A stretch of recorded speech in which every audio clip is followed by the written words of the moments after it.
Good afternoon, everybody. Absolutely insane volatility in the markets today, both in traditional markets and especially in the crypto markets. I am still in my long position. Here's what I see coming next, and here is what is causing all of this wild up and down price fluctuation in the crypto markets and in global markets.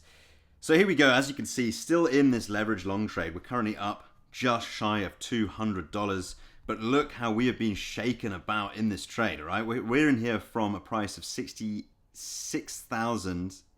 Pardon me. We're in here from a price of $66,585.65. That is a 20x leverage position on 0.15 BTC. But look at these movements we've had today. I mean, this is just stunning volatility. That we haven't seen volatility like this in a while, at least, right? Look at this. So we are basically today within a range of about 3.68%.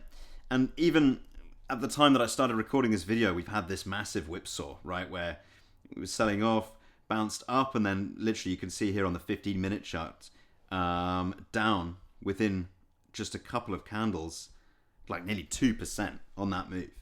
Absolutely crazy. This is why we're not in this position with any massive size. Okay, it's also why we entered into this position with limit orders down the book towards the bottom of the range to try and make sure that we would be positioned strategically into this trade. But it's also why I'm keeping the position sizing small. Okay, 0.15 BTC and 20x leverage, but it's a very small position size, both relative to the accounts and relative to my portfolio overall. Point being, less likely to liquidate the accounts. And even if it does in some scenario, right, even if we blow up the account, it's not going to ruin my portfolio. Because as I keep saying, I'm more interested in accumulating spot Bitcoin for the long term. This short-term leverage trading strategy is really just to accumulate, take advantage of inefficiencies that I see and accumulate profits to put into that longer-term spot buying and investing strategy.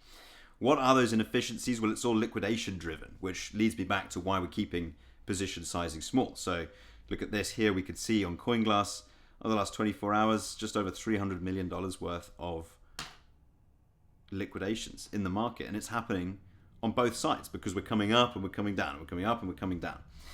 This is spurred on by the geopolitical situation, which is just getting worse, to be honest. It looks like the uncertainty, at least, is getting worse. So we've got two key news pieces today. We've got Trump threatening to leave allies facing economic chaos by ending war without reopening the Strait of Hormuz. I'm not even really sure what that would actually look like, but this is the headline, right? US President tells aides mission to forcibly open the strait would push the war beyond his timeline of 4 to 6 weeks. And we've got a Truth Social post here. I won't read it all out to you. Donald Trump has said he's willing to end the US military campaign in Iran even if the Strait of Hormuz remains closed, according to a report, leaving Tehran in control of the vital shipping lane and prolonging economic chaos. He's also saying the UK and other countries can go get your own oil from the Strait of Hormuz. US President Donald Trump lashes out at the UK and other countries, telling them to go get your own oil from the Strait of Hormuz. You'll have to start learning how to fight for yourself. The USA won't be here to help you anymore, just like you weren't there for us, he writes in a Truth Social post. Massive uncertainty. Markets don't like uncertainty. Risk assets come down and Bitcoin follows suit. Look at this. Even since I've been recording, right, we've been bouncing from this last sell-off. We're up something like 1.23%. It's just big volatility. But where I still see the opportunity here is, and this is why I'm not getting out of this trade, is once again in the overall sentiment and liquidation risk landscape and how we know that tends to evolve in uncertain times when sentiment is low, right? Sentiment today, 27 on the fear and greed index. And we can see that more shorts than longs have entered the market during this recent period of extreme volatility, okay? On the 30-day time horizon, you can see here, we're looking at a big disparity of short liquidation risk versus long liquidation risk.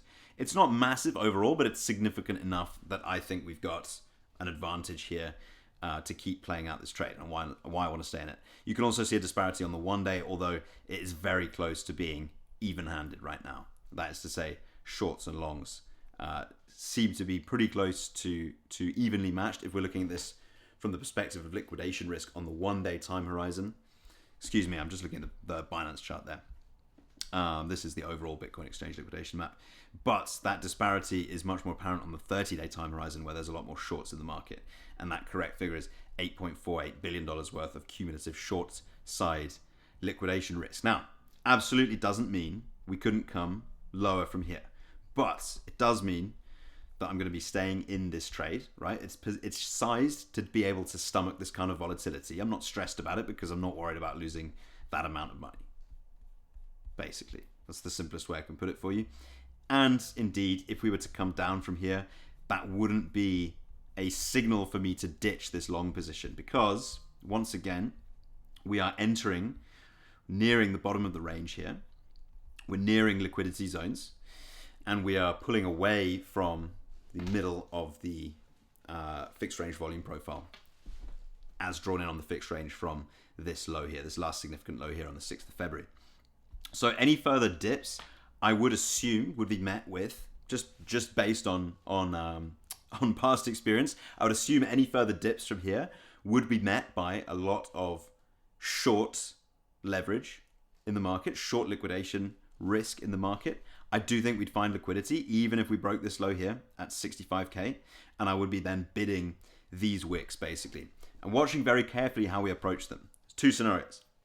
Approach quickly and break through, in which case I expect a wick, at least short term, right, as people scoop up some of that volatility, as we scoop up some of the liquidity down there, or even an approach and a near miss of those lows, and then eventually buying up from that, which could lead to the second scenario, or it could just result in a mean reversion back to the middle of the range. But that's what I'm looking out for. And like I say, from here, there is enough short side liquidation risk that we could even keep bouncing from here. But the bottom line being, I don't know what's going to happen. I don't have a crystal ball, as people like to say. I can't tell the future. But history doesn't repeat itself. It does tend to rhyme. And this setup, for me, right now, is still looking strong. It's still looking like it is more likely than not that we mean revert from here. Not necessarily from here exactly, meaning $67,162, but it does mean it's likely to be that we mean revert from the bottom of the range that we're entering right now. But as always, the longer term play here is actually one where I'm kind of inviting lower prices because I want to accumulate more spot Bitcoin at a pricing advantage, i.e. for less money. As always, just my opinion, shared just for entertainment purposes, but I do appreciate you watching. Thank you so much, and there's plenty more where that came from.